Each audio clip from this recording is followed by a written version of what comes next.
पिछले महीने national agriculture conference में मैंने ऑर्गेनिक प्रोडक्ट की मार्केटिंग के लिए ई मार्केटिंग पोर्टल का विचार रखा था।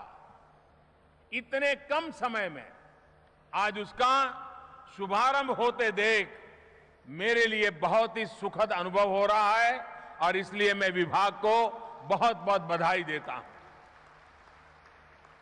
इस ई मार्केटिंग पोर्टल जैविक यानी कि ऑर्गेनिक उत्पादों को खेत से बाजार तक और बाजार से उपभोक्ता के द्वार तक पहुंचाने में बहुत बड़ा रोल निभाएगा। प्रोडक्ट्स की जानकारी, उसके मार्केट और सप्लाई चेन की जानकारी अब किसानों को और उपभोक्ताओं को आसानी से उपलब्ध होगी।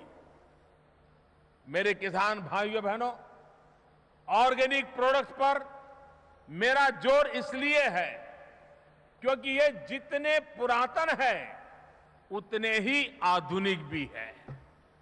सच्चाई यही है कि हम दुनिया के सबसे पुराने ऑर्गेनिक फार्मिंग करने वाले देशों में से एक है। आज देश में 22 लाख हेक्टेयर से ज्यादा जमीन पर ऑर्गेनिक फार्मिंग होती है।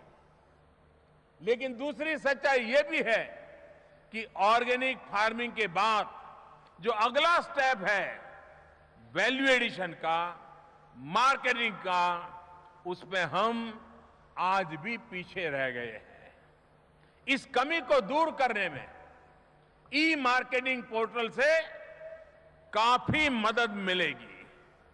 साथियों, सरकार परंपरागत कृषि विकास योजना के अंतर्गत ऑर्गेनिक फार्मिंग को पूरे देश में प्रोत्साहित करने में जुटी है। विशेष रूप से उत्तर पूर्व को ऑर्गेनिक खेती के हब के तौर पर विकसित किया जा रहा है। साथियों, एग्रीकल्चर में भविष्य इसी तरह के नए सेक्टर्स की उन्नति किसानों की उन्नति में सहायक होगी। ग्रीन और व्हाइट रिवॉल्यूशन के साथ ही जितना ज्यादा हम organic revolution, water revolution, blue revolution, sweet revolution पर बल देंगे उतना ही किसानों की आय बढ़ेगी। इस उन्नति में बहुत बड़ी भूमिका निभाएंगे देश भर में फैले हमारे कृषि विज्ञान केंद्र।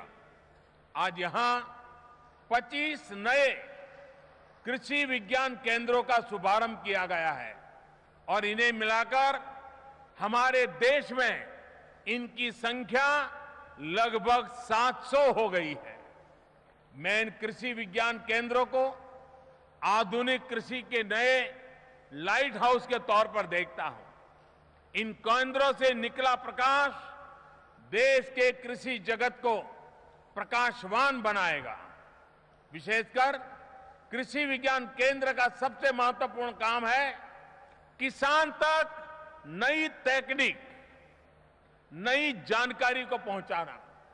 मैं आशा करता हूं कि आप सभी लोग इस कार्य में अपनी भूमिका पूरी तन्मयता के साथ निभाते रहेंगे।